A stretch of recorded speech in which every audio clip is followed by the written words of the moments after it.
لا حول ولا قوة إلا بالله العلي العظيم. أعوذ بالله السميع العليم من الشيطان الرجيم. بسم الله الرحمن الرحيم. الحمد لله الذي لا يبلغ مدحته القائلون ولا يحصي نعماءه العادون ولا يؤدي حقه المجتهدون الذي لا يدركه بعد الهمم ولا يناله غوص الفتن الذي ليس لصفته حد محدود ولا نعت موجود ولا وقت معدود ولا أجل ممدود فطر الخلائق بقدرته ونشر الرياح برحمته ووتد بالصخور ميدان أرضه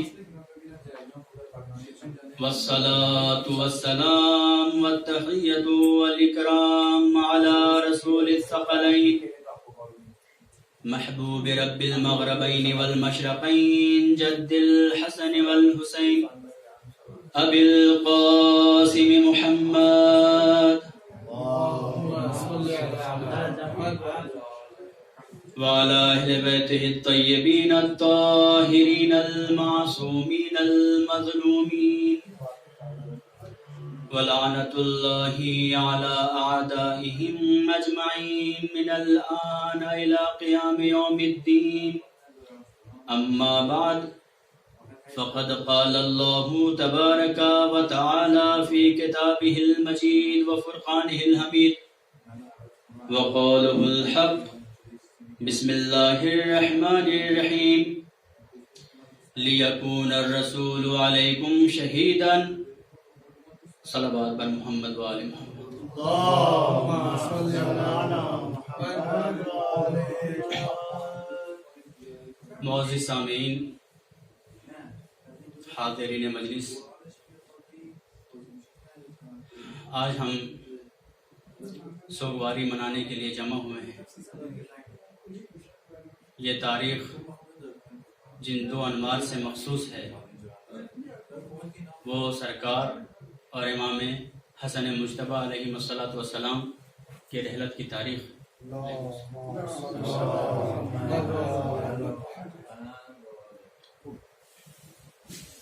ان اللہ مثاب ہونے کے لیے چند فقرے، چند باتیں عرض کی جائیں گی اور انشاءاللہ پھر ختم و دعا. عزیزان محترم، خداوند عالم ارشاد فرماتا ہے وَلِيَكُونَ الرَّسُولُ شَهِيدًا عَلَيْكُمْ وَتَكُونُوا شُهَدَاءَ عَلَى النَّاسِ. رسول تم پر شاہد ہو اور تم لوگوں پر شاہد ہو. عزیزان محترم، جب ہم ختمی مرتبت کے القاب وغیرہ دیکھتے ہیں تو ان میں سے سید المرسلین، شفیع المذنبین وغیرہ وغیرہ ہیں. اسی طریقے سے یہ بھی ہے کہ آپ رسولوں پر شہید ہیں، شاہد ہیں. شہید بے معنی شاہد، لوگوں کے اوپر آپ کیا ہیں؟ شاہد ہیں. لِيَكُونَ الرَّسُولُ شَهِيدًا عَلَيْكُمْ. اب یہاں پہ ایک تفسیر کے مطابق علیکم سے مراد ائمہ لیا گیا ہے کہ خود ختم مرتبت کی ذات ائمہ کے اوپر شہید ہے. وَتَكُونُوا میں جو ہم ہے یہ ائمہ کی طرف بازگشت ہو رہی ہے اس کی، یعنی ائمہ سے مراد ہیں، اور ائمہ لوگوں کے اوپر شہید ہیں، یعنی شاہد ہیں، گواہ ہیں. تو جو لقب دیا گیا کہ شہید ہیں یا سید المرسلین ہیں، ہم لوگ ربا ربی میں پڑھ کر کے آگے گزر جایا کرتے ہیں. اگر ہم دقت کریں اس میں کہ سید المرسلین، مرسلین کے سید، لفظی معنی جو سید کا ہے وہ سرداری کا ہے، اور اس معنی کے اعتبار سے جو ہے کہتے ہیں سید جس کو جو سردار ہو، کسی بھی چیز کا سردار ہو اس کو سید کہیں گے. مثلا کوئی اپنے قبیلے کا سردار ہے تو اس کو سید کہا جائے گا. کوئی اگر علم کے میدان میں کچھ ٹولی کو لے کر کے آگے بڑھ رہا ہے تو اس کو سید کہا جائے گا، انجمن کے سردار کو سید کہا جائے گا۔ اب جو کہا گیا سید المرسلین، یعنی آپ مرسلین کے سردار ہیں، تو سردار کا کام کیا ہوتا ہے؟ سردار کا کام ہوتا ہے اپنی ہیئت کو، اپنے تشکل کو، اپنی انجمن کو، اپنی کمیٹی کو سمیٹ کر کے چلنا، تمام کے تمام افراد کو لے کر کے کسی ایک مقصد کی طرف آگے بڑھنا، اس کو کہتے ہیں سید۔ اب جو ہم کہتے ہیں سید المرسلین، یعنی کہ ختم مرتبہ مرسلین کے سردار ہیں، یعنی کہ سردار کا معنی یہاں پہ یہ ہوا کہ ساری کی ساری انبیاء و مرسلین کی انجمن کو جو شخص لے کر کے آگے بڑھ رہا ہے وہ سرکار کی ذات ہے، وہ سید المرسلین حضرت محمد مصطفیٰ صلی اللہ علیہ وآلہ وسلم کی ذات گرامی۔ اسی طریقے سے شفیع المذنبین، یا یہ کہ دوسرا جس آیت کو میں نے اپنا سرنامہ سخن قرار دیا ہے کہ وَلِيَكُونَ الرَّسُولُ شَهِيدًا عَلَيْكُمْ، رسول تمہارے اوپر شہید ہوں، شاہد ہوں۔ شہید اور شاہد، شہید میں معنی شاہد یعنی گواہ۔ گواہ کون شخص ہو سکتا ہے؟ علم فقہ اور علم احادیث میں شاہد کی جو شرطیں بیان کی گئی ہیں اس میں بیان ہوا ہے کہ 2 شرطیں ہونی لازم ہے، پہلا ہے علم اور دوسرا ہے حضور۔ یعنی کہ اگر کوئی انسان کسی بھی مدعا کو جانے کے بعد سے اگر اپنی شہادت وہاں پیش کرے تو اس کے لیے ضروری ہے کہ اس کو علم بھی ہو، اور دوسرا شرط یہ ہے کہ وہ وہاں پہ موجود بھی ہو۔ اگر کوئی کیس پیش کیا جائے اور وہاں پہ گواہ ایسے آئیں کہ جو یہ کہیں کہ مجھے علم تو ہے لیکن میں وہاں موجود نہیں تھا، تو پھر ایسی کی شہادت قابل قبول نہیں ہے۔ یا یہ کہ کوئی انسان ایسا ہو کہ جو وہاں پہ موجود ہو، بذات خود بنفس نفیس وہاں پہ موجود ہو لیکن اس کو علم نہ ہو، پھر بھی وہ انسان شہادت نہیں دے سکتا، گواہی نہیں دے سکتا۔ تو گواہی کی شرط یہ ہے کہ علم بھی ہونا چاہیے اور حضور بھی ہونا چاہیے، وہاں پہ موجود ہو۔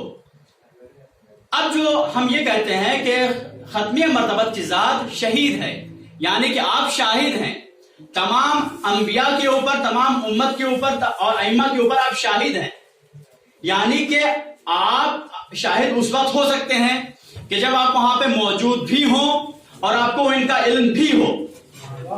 شاید اسی نقطے کی طرف اشارہ فرمایا تھا ختم مرتبہ میں، جہاں انہوں نے یہ فرمایا کہ اول ما خلق اللہ نوری، خداوند عالم نے سب سے پہلے میرے نور کو خلق کیا، پھر خداوند عالم نے اس نور کے 2 ٹکڑے کیے، اور ہم اور علی اور فاطمہ زہرا سلام اللہ علیہ خداوند عالم کی اس وقت بھی تسبیح و تقدیس و تحلیل کیا کرتے تھے کہ جب آدم آب و گل کے درمیان تھے، اور ہم ان کے آدم کی خلقت سے ہزاروں سال پہلے موجود تھے۔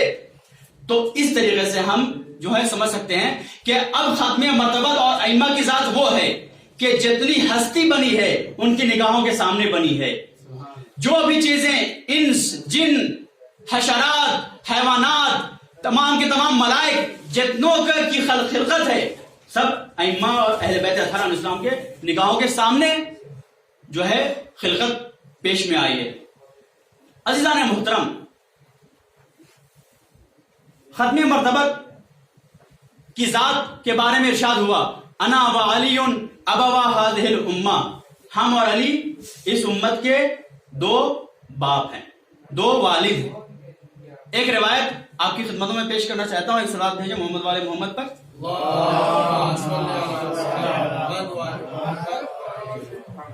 اسبغ بن نباتہ کہتے ہیں کہ جب امیر المومنین کا وقت ارتحال ہوا تو میں مولا کے قریب گیا۔ مولا متقیان جاکنی کے عالم میں تھے۔ جب ان کو افاقہ ہوا تو انہوں نے دیکھا کہ اسبغ بیٹھے ہیں۔ مولا متقیان نے اسبغ کی انگلیوں کو پکڑا، پکڑنے کے بعد سے کہا کہ اے اسبغ، کیا میں تم کو ایک ایسی روایت سناؤں کہ جس سے تمہارا ضمیر جاگ اٹھے، ایمان تازہ ہو جائے، تر و تازہ ہو جائے؟ کہا کہ مولا بسم اللہ فرمائیے۔ کہا کہ جس طریقے سے تم میری زیارت کے لیے ابھی میری جانکنی کے عالم میں آئے ہو، اسی طریقے سے جب ختم مرتبہ جانکنی کے عالم میں تھے تو میں ان کے پاس گیا۔ جب میں ختم مرتبہ کے پاس گیا تو آپ نے فرمایا کہ اے علی، جاؤ، جانے کے بعد سے مسجد میں لوگوں کو جمع کرو اور جمع کرنے کے بعد سے کہو منبر پہ جانا اور جانے کے بعد سے اس حدیث کو ارشاد کرنا، اس حدیث کو وہاں پہ پڑھنا۔ مولانا متقیان آئے منبر پہ، لوگوں کو جمع کیا، منبر پہ چڑھے اور جانے کے بعد سے منبر پہ امام متقین علی ابن ابی طالب علیہ السلام کہتے ہیں کہ ختم مرتبت نے مجھ سے ارشاد فرمایا ہے الا من عق والدیہ فلعنۃ اللہ علیہ، الا من ابقى من موالیہ فلعنۃ اللہ علیہ، الا من ظلم اجیرا اجرتہ فلعنۃ اللہ علیہ۔ ان تین کلمات کو مولانا متقیان نے جاری کیا کہ خدا کی لعنت ہو اس شخص کے اوپر جو اپنے والدین کے اوپر ظلم کرے، اور خدا کی لعنت ہو اس غلام کے اوپر کہ جو اپنے مولا سے فرار اختیار کر لے، اور خدا کی لعنت ہو اس شخص کے اوپر کہ جو اپنے اجیر کو اجرت دینے میں ظلم کرے۔ مولانا متقیان نے اتنا پڑھا، پڑھنے کے بعد سے خاموش ہو گئے کیونکہ سرکار کا جتنا حکم تھا آپ نے اتنا ادا کر دیا۔ اتنے میں ایک شخص بلند ہوا اور بلند ہونے کے بعد سے کہا کہ یا امیر المومنین، آپ نے روایت تو پڑھ دی لیکن روایت کی تفسیر کیا ہے، تفسیر سے ہمیں آشنا کیجئے۔ امام متقی نے کہا کہ میں اپنی طرف سے تفسیر نہیں کروں گا، چلتا ہوں ختم مرتبت کی ذات میں ان کے حضور پوچھتے ہیں کہ اس حدیث کی تفسیر کیا ہے، شرح کیا ہے۔ آپ آئے، آنے کے بعد سے کہا یا رسول اللہ، آپ نے تو ارشاد فرما دیا کہ یہ تین جملے فرما دیا، میں نے بھی جا کر کے اس کو جو ہے لوگوں کے سامنے سنا دیا، اب آپ اس کی تفسیر بتائیے، شرح بتائیے۔ تو ایک مرتبہ سرکار ختم مرتبت کہتے ہیں الا وانی وانت ابوا هذه الامه فمن ابقى علينا فلعنۃ اللہ علیہ۔ اے علی، آگاہ ہو جاؤ کہ میں اور تم اس امت کے باپ ہیں، جو ہم پر ظلم کرے گا اس کے اوپر خدا کی لعنت ہے۔ سبحان اللہ۔ جو بھی ہم پر ظلم کرے گا، ہم اور تم اس امت کے باپ ہیں، جو بھی ہم پر ظلم کرے گا اس کے اوپر خدا کی لعنت ہو۔ الا وانی وانت مولایا هذه الامه فمن ابقى عنا فلعنۃ اللہ علیہ۔ اے علی، آگاہ ہو جاؤ کہ میں اور تم اس امت کے مولا اور آقا و سردار ہیں، اب جو بھی ہماری سلطنت سے، ہماری حکومت سے تجاوز کرے گا اور ہماری حکومت سے بھاگے گا، فلعنۃ اللہ علیہ، اس کے اوپر خدا کی لعنت ہے۔ پھر آپ ارشاد فرماتے ہیں الا وانی وانت اجیرا هذه الامه، ہم اور تم اس امت کے اجیر ہیں، فمن ظلم اجیرا اجرته فلعنۃ اللہ علیہ، اب جو بھی ہماری اجرت دینے میں ظلم کرے گا خدا کی لعنت ہو اس پر۔ صلوات پر محمد و آل محمد۔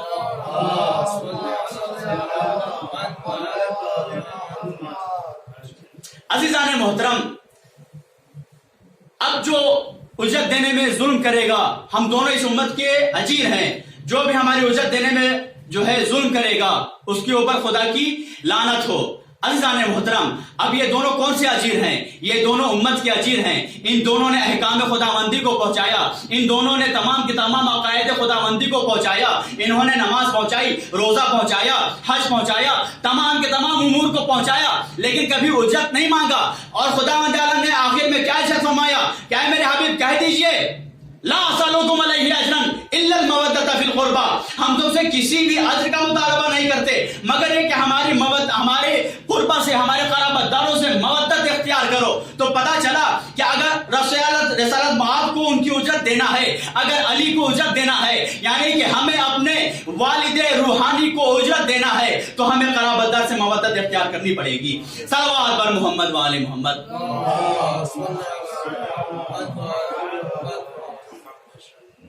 عزیزان محترم، مودت، محبت، اور خداوند عالم نے اس آیت میں قل لا اسألکم علیہ اجرا الا المودۃ فی القربى، للقربى نہیں کہا ہے، یعنی کہ تمام تر مودت اور محبت کا ظرف بنا دیا ہے اہل بیت اطہار کو۔ اب تمہاری اہل مودت اور محبت پراگندہ نہ ہونے پائے، یہ ظرف ہے، یہ ظرف مکان ہے۔ اہل بیت اطہار علیہ السلام جتنی بھی محبت اور مودت ہے تم کو چاہیے کہ اس میں انڈیل دو۔ اب جتنی بھی مودتیں اور محبتیں ہوں گی وہ ساری کی ساری مجازی ہوں گی، حقیقی اہل بیت اطہار کے نام میں ہے۔ اب جتنی بھی محبتیں نکلیں گی وہ سب کے سب ان سے نکلیں گی۔ عزیزان محترم، ایک سوال ہے محمد والے محمد۔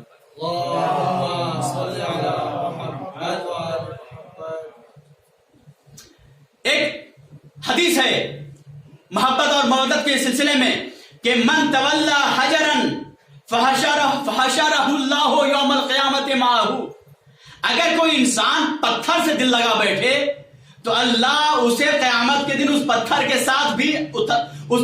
ساتھ ہی محشور کرے گا۔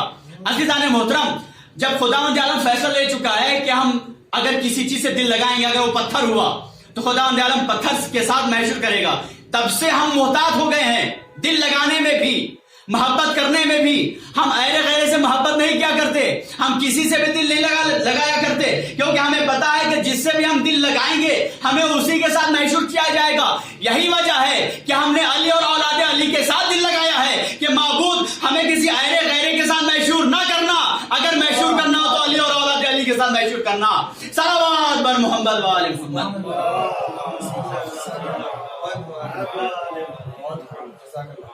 عزیزان محترم، اور آج جس اجر رسالت کو ادا کرنے کے لیے ہم یہاں جمع ہوئے ہیں وہ ہے ذکر ہمارے خوشی میں خوش ہونا اور ہمارے غم میں غمگین ہونا۔ اور آج کی شب وہی غمگین ہونے کی شب ہے، غم کی شب ہے۔ کیسا پہاڑ ٹوٹا ہے اس ایک تاریخ میں کہ دو نور آج اس روئے زمین سے رخصت ہو رہے ہیں۔ ایک ذات ختمی مرتبہ صلی اللہ علیہ وآلہ وسلم سیدہ سلام اللہ علیہ بیان کرتی ہیں کہ جب میرے بابا کا وقت ارتحال آن پڑا تو میں بابا کے خدمت میں گئی، دیکھا کہ بابا غشی کے عالم میں ہے۔ میں ان کے پیتانے بیٹھ گئی اور قدم کو پکڑ کر کے گریہ کر رہی تھی۔ سیدہ کی آنکھوں سے ایک اشک چھلکا اور قدم رسالت مآب پہ ٹپکا۔ سرکار کو کچھ محسوس ہوا کہ ہمارے پاس کوئی موجود ہے، آنکھیں کھولی، کہا بیٹا فاطمہ تم ہو؟ کہا جی بابا میں فاطمہ آپ کی لبت جگر ہوں۔ ایک مرتبہ ختمی مرتبت نے کہا کہ اے بیٹا ملک الموت بہت دیر سے اجازت مانگ رہا ہے، بیٹا تم اس کو اجازت دے دو تاکہ وہ آئے اور میری روح کو قفس انصری سے پرواز کرے۔ عزاداران امام مظلوم کربلا، سیدہ کا باب وہ تھا کہ جس پہ ملک بھی آتے تھے تو بغیر اذن کے داخل نہیں ہوا کرتے تھے۔ ہائے باب رسول سیدہ کی غربت، جس دروازے کا اتنا احترام کہ ملک داخل ہونے کے لیے پہلے اجازت لیں، آئے باب رسول اسی دروازے کے اوپر اشقیاء آگ و لکڑی لے کے جمع ہو گئے، در سیدہ کو آگ لگا دیا گیا۔ ہازاداران امام مظلوم کربلا، یہ مصیبت تھی سیدہ زہرا سلام اللہ علیہا کی۔ آپ کے بچوں کے ساتھ کیا ہوا؟ عزاداران امام مظلوم کربلا، سیدہ کے دو بیٹے دو بیٹیاں، اور دونوں کی تاریخ مصیبتوں سے، علم سے، غم سے بھری پڑی ہے۔ ایک بیٹا زہر کے ذریعے سے شہید ہوا، دوسرا بیٹا تیغوں کے سائے میں شہید ہوا۔ ہازاداران امام مظلوم کربلا، جناب امام حسن علیہ السلام کی شہادت کی تاریخ ہے۔ جناب امام حسن مجتبیٰ کو زہر دیا گیا، جب امام نے زہر تناول کیا ہے تو جگر کے ٹکڑے کٹ کٹ کے گرنے لگے۔ عزاداران امام مظلوم کربلا، امام حسین کو خبر ہوئی، امام حسین بھائی کی خدمت میں آئے اور آنے کے بعد سے ایک گوشے میں جا کر کے امام حسین اشک بہا رہے ہیں، رو رہے ہیں۔ امام حسن مجتبیٰ نے دیکھا کہ بھائی حسین آئے ہوئے، کہا بھائی حسین آؤ، میرے بھائی حسین میرے پاس آ جاؤ۔ امام حسین مولا امام حسن کے قریب گئے، جانے کے بعد سے دونوں بھائیوں نے ایک دوسرے کی باہوں میں باہیں ڈال دی، دونوں بھائی گریہ کرنے لگے۔ اتنے میں امام حسن مجتبیٰ نے کہا کہ اے حسین تم حسن کے اوپر گریہ نہ کرو، اے بھائی تم حسن کے اوپر گریہ نہ کرو، کیونکہ لا یومک یومک یا ابا عبداللہ، اے ابا عبداللہ آپ کے دن کی طرح کوئی دن نہیں ہے، اے کہ لا یوم کا یوم کا یا ابا عبداللہ، شاید کہ امام آواز دیں، امام جواب دیں کہ کیا تو نہیں جانتا کہ ہر انسان کے لیے بڑا آسان ہوا کرتا ہے تمام کی تمام مصیبتیں اپنے اوپر برداشت کر لینا۔ ہر باپ چاہتا ہے کہ اس کے بچوں تک کوئی مصیبت آن نہ پہنچ پڑے، کوئی مصیبت، کوئی بھی علم، کوئی بھی دکھ اس کے بچوں کو نہ پہنچے۔ ہر باپ یہ چاہتا ہے کہ تمام کی تمام بلائیں باپ پہ نازل ہو جائے، بچوں پہ نازل نہ ہو۔ عزاداران امام مظلوم کربلا امام حسن کے کہنے کے مقصد یہ رہا ہوگا کہ اے حسین، ارے حسن نے ایک زہر پیا ہے تو اس زہر کے پینے سے حسن کے جگر کے ٹکڑے ہوئے ہیں، اور حسن کے جگر کے ٹکڑوں کا ہونا بہتر ہے اور سبک ہے، ہلکا ہے حسین آپ کی مصیبت سے، کیونکہ حسین یہ میرے حقیقی جگر کے ٹکڑے میرے منہ سے باہر نکلے ہیں، لیکن حسین آپ کے اوپر جو مصیبت پڑے گی، آپ کے تمام جگر کے ٹکڑے جو مجازی جگر کے ٹکڑے ہیں، کبھی علی اکبر شہید ہوگا، ارے کبھی علی اصغر شہید ہوگا، ارے حسین میرے اوپر اپنی مصیبتوں کو برداشت کر لینا آسان ہے، لیکن وہ دن کیسا ہوگا کہ جب آپ کے سامنے آپ کا کلیجہ جوان ارے علیاں رگڑ رہا ہوگا،